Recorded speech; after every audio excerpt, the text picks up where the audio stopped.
성도 여러분 안녕하세요. 독일 선교사회 모임 관계로 며칠 만에 인사를 여쭙습니다. 오늘도 여러분 모두에게 하나님이 주시는 은혜가 있기를 빕니다. 오늘은 계속해서 레위기의 말씀을 살펴보겠습니다. 레위기는 거룩하게 살라고 우리에게 주신 하나님의 말씀입니다. 하나님의 말씀을 통해 우리의 삶이 거룩한 길을 걸어가는 영적 순례자의 삶이 되기를 힘써 봅시다. 먼저 사도신경으로 우리의 신앙을 고백하고 하나님의 말씀을 같이 보겠습니다. 나는 전능하신 아버지 하나님, 천지의 창조주를 믿습니다.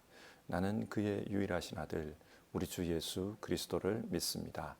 그는 성령으로 잉태되어 동정녀 마리아에게서 나시고 본디오 빌라도에게 고난을 받아 십자가에 못 박혀 죽으시고 장사된 지 사흘 만에 죽은 자 가운데서 다시 살아나셨으며 하늘에 오르시어 전능하신 아버지 하나님 우편에 앉아 계시다가 거기로부터 살아있는 자와 죽은 자를 심판하러 오십니다. 나는 성령을 믿으며 거룩한 공교회와 성도의 교제와 죄를 용서받는 것과 몸의 부활과 영생을 믿습니다. 아멘. 오늘 본문은 레위기 24장입니다. 그 중에 1절부터 4절까지의 말씀을 읽겠습니다. 주어진 하나님의 말씀을 받들어 읽습니다. 주님께서 모세에게 말씀하셨다. 너는 이스라엘 자손에게 명하여 올리브를 찧어서 짜낸 깨끗한 기름을 가져다가 등불을 켜게 하되 그 등불을 늘 켜두어라. 아론을 시켜 회막한 증거궤 앞에 쳐 있는 휘장 바깥에 그 등불을 켜두어 저녁부터 아침까지 주 앞에 계속 켜두게 하여라. 이것은 너희가 대대로 길이 지켜야 할 규례이다. 아론은 주 앞에서 순금 등잔대 위에 그 등불을 늘 켜두어야 한다. 아멘. 이 말씀을 통해 하나님께서 우리에게 은혜 주시기를 바랍니다. 레위기 24장은 전체적으로 볼 때 두 가지의 내용입니다. 첫 번째 내용은 1절부터 9절 성소 관리에 대한 말씀이고 10절부터 23절은 이웃과의 관계에 대한 그런 말씀입니다. 성소는 성막의 한 부분이지요. 그러므로 성소를 관리하라 이 말씀은 하나님의 사람은 하나님의 집을 어떻게 대해야 하는가 그에 대한 말씀으로 이해할 수 있습니다. 여러분, 성소를 어떻게 관리하라고 합니까? 먼저는 성소 안에 등불이 꺼지지 않도록 관리하라고 합니다. 성막 안으로 들어가면 왼쪽에 금촛대가 있었습니다. 그리고 금촛대에는 등잔이 있습니다. 7개의 등잔이죠. 그 등잔마다 불을 밝혀서 성소 안을 환하게 하라고 합니다. 그래서 저녁부터 아침까지 불이 꺼지지 않게 하라. 하나님은 그렇게 말씀하셨습니다. 이렇게 불을 밝히기 위해서는 등잔에 기름을 계속 채워야 합니다. 올리브를 찧어서 만든 순결한 기름을 계속 채워야 등잔에 불이 계속 밝혀질 수 있습니다. 이 말씀이 오늘 우리에게 무엇을 의미할까요? 요한계시록 1장을 보면 예수님께서 7 촛대 사이를 걸어 다니시는 장면이 나옵니다. 그리고 7 촛대는 7 교회라는 말씀이 있습니다. 이렇게 보면 촛대의 불을 밝히는 것은 하나님의 집인 교회가 어떤 일을 해야 하는가 그것에 대해 말씀하는 것입니다. 교회는 세상을 밝히는 등불이 되어야 합니다. 진리의 빛으로 세상을 밝혀야 합니다. 만약 교회가 세상을 밝히지 못하면 세상은 어두워집니다. 실제가 그렇습니다. 기독교 역사를 보면 교회가 빛의 역할을 잘 감당했을 때는 그 교회, 그 사회가 건강했습니다. 그러나 그렇지 못할 때는 사회가 굉장히 어려워졌습니다. 그러면 교회는 어떻게 이 등불을 밝힐 수 있습니까? 교회 스스로가 빛은 아닙니다. 이것을 분명히 해야 합니다. 비교해서 생각해 보면 달은 스스로 빛을 발하는 별이 아닙니다. 하지만 태양의 빛을 받아서 그 빛을 반사해서 빛을 발합니다. 교회도 마찬가지입니다. 교회 스스로가 빛은 아닙니다. 그러나 빛이신 주님의 몸이기 때문에 주님이 함께 하실 때 교회는 빛이 됩니다. 요한복음 8장 12절 나는 세상의 빛이라. 빛이신 주님께서 함께 계실 때 너희는 세상의 빛이다. 교회는 빛이 될 수 있습니다. 그런데 교회가 무엇입니까? 교회는 예수님을 믿는 사람들의 모임입니다. 사람들이 교회입니다. 따라서 교회가 빛을 밝히기 위해서는 교회의 사람들이 빛이신 그 주님을 믿고 그 주님을 따라 사는 것이 중요합니다. 주님의 빛은 이 사람들을 통해 세상에 드러나기 때문입니다. 자, 여기서 한번 생각해 봅시다. 등잔에 불이 계속 타오르려면 어떻게 해야 한다고 했습니까? 기름이 계속 공급되어야 합니다. 마찬가지로 성도들에게도 이런 기름이 공급될 때 그때 빛의 삶을 살 수 있습니다. 그러면 기름이 공급된다는 것이 무엇입니까? 성경에서는 이 기름을 성령을 비유하는 도구로 사용할 때가 많습니다. 하나님의 사람들은 성령으로 충만해야 합니다. 그때 진리의 사람, 은혜의 빛을 발하는 사람으로 살 수 있습니다. 우리 각자가 성령으로 충만해서 하나님의 진리, 하나님의 은혜를 세상에 드러내는 그런 역할을 감당해야 합니다. 성경은 우리에게 이것을 교훈하고 있습니다. 그리고 5절에서 9절을 보시면요. 진설병 상에 대한 말씀이 나옵니다. 성소 안에는 진설병 상이 있었습니다. 그 상에 매주일마다 고운 밀가루로 과자를 구워 하나님께 바치라고 했습니다. 이 과자는 이스라엘 12지파를 상징하는 12개여야 한다고 했습니다. 그리고 이 과자를 물리는 날이 되면 이 과자는 아론의 자손들에게 주어서 먹게 하라고 했습니다. 이것이 무엇을 의미합니까? 하나님을 믿는 사람, 하나님을 섬기는 사람들은 하나님께서 주시는 그 양식으로 살아야 한다는 것입니다. 요한복음 6장 예수님은 스스로를 나는 하늘로부터 온 생명의 양식이다. 그렇게 말씀하셨습니다. 예수님께서 이 생명의 양식입니다. 그러므로 우리는 예수님으로 말미암아 살아야 합니다. 그리스도인들은 예수님을 믿고 예수님으로부터 오는 그 은혜, 예수님으로부터 오는 그 능력으로 이 세상을 살아야 합니다. 믿음은 눈에 보이는 것이 아닙니다. 눈에 보이는 그런 물질이 아닙니다. 믿음은 하나님과 우리 사이에 보이지 않는 끈입니다. 이 믿음을 가지고 있으면 하나님과 우리가 하나로 묶여 있습니다. 그러면 하나님께서 예수 그리스도를 통해서 우리에게 자신의 능력을 베풀어 주십니다. 세상을 살아갈 지혜를 주시고 어려움을 감당할 인내를 허락해 주십니다. 또 우리를 지켜주시고 보호해 주십니다. 때로는 치료하시고 위로하십니다. 눈에 보이지 않지만 주님께서 하늘로부터 온 생명의 양식이 되셔서 우리에게 이런 힘을 공급해 주십니다. 성경은 광야 인생을 어떻게 살아야 하는가? 이런 주님으로부터 오는 은혜로 살라는 것입니다. 성경에 나오는 이스라엘 광야는 우리의 인생에 대한 비유로 이해할 수 있습니다.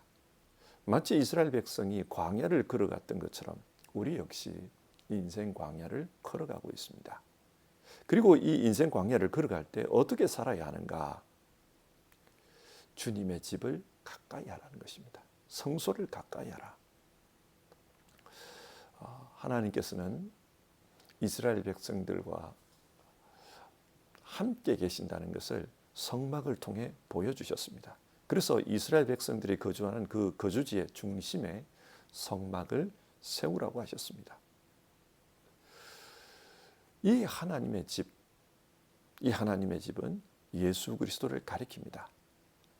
요한복음 2장을 보면 예수님께서 스스로를 성전이라고 했습니다. 이 집을 허물라 내가 사흘 만에 일으키리라. 예수님이 하나님의 집입니다. 따라서 우리의 삶 한복판에 예수님께서 계실 때 광야 인생길을 올바로 살 수 있습니다. 그리고 예수님의 집, 이것은 현실적으로 예수님의 몸인 교회를 가리킵니다.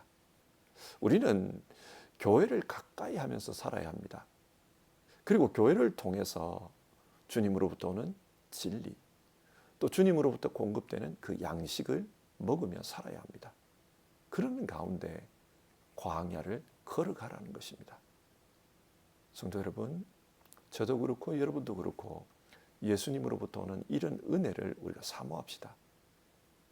예수님이 주시는 그 생명 양식으로부터 힘을 공급받아서 이 땅을 살아갑시다. 그러기 위해서는 기도해야 합니다.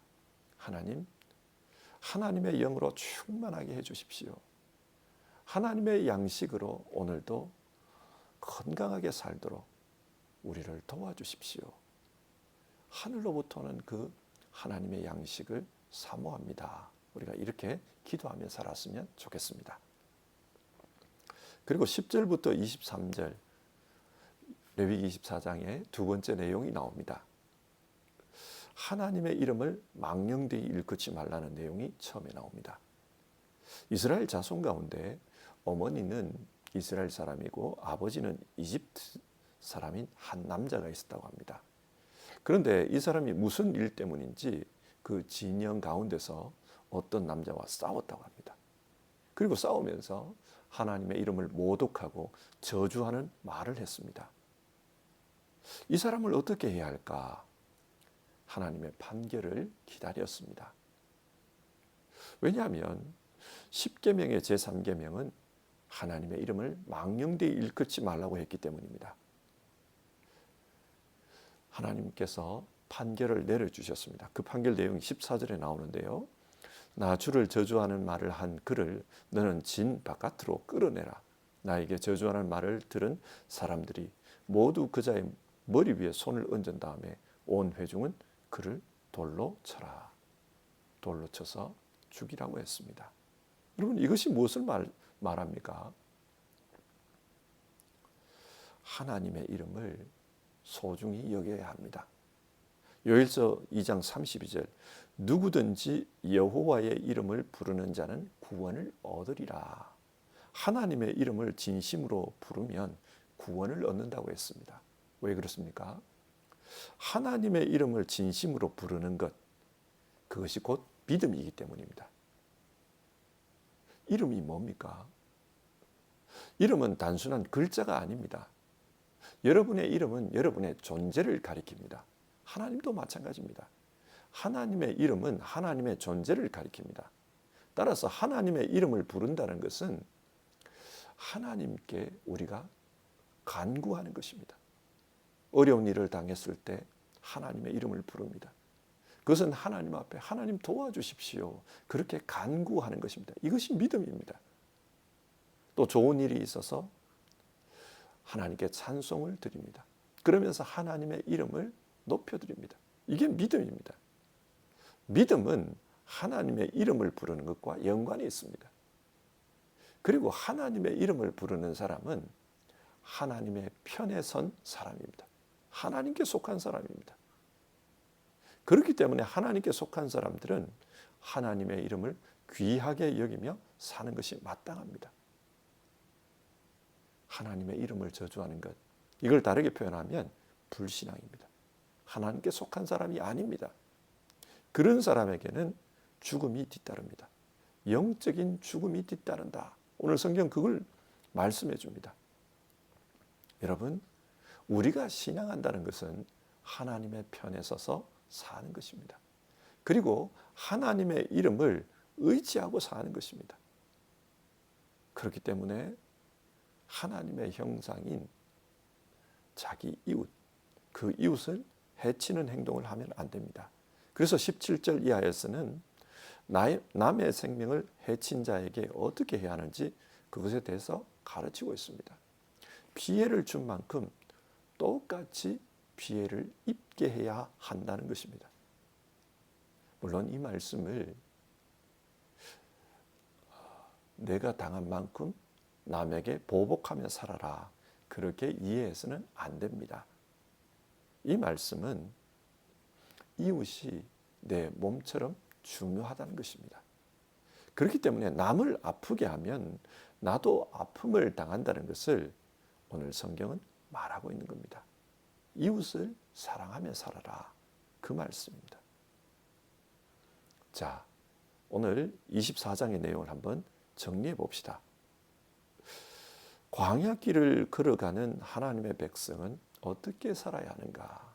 어떻게 살아야 거룩한 길을 걸어갈 수 있는가? 성경 그것에 대해서 말씀해 주고 있습니다. 두 가지인데요. 첫 번째는 하나님의 집을 가까이 하라는 것입니다. 그러면서 하나님의 집에 그 등잔에 기름을 채워라. 진설병을 관리해라. 그걸 말합니다. 광야 인생길에서 늘 우리 주님과 가까이 해야 합니다. 하나님의 성전이신 그 주님과 가까이 할 때 그때 우리도 진리의 사람, 또 하늘 양식으로 배불리 먹고 사는 그런 사람으로 살 수 있는 겁니다.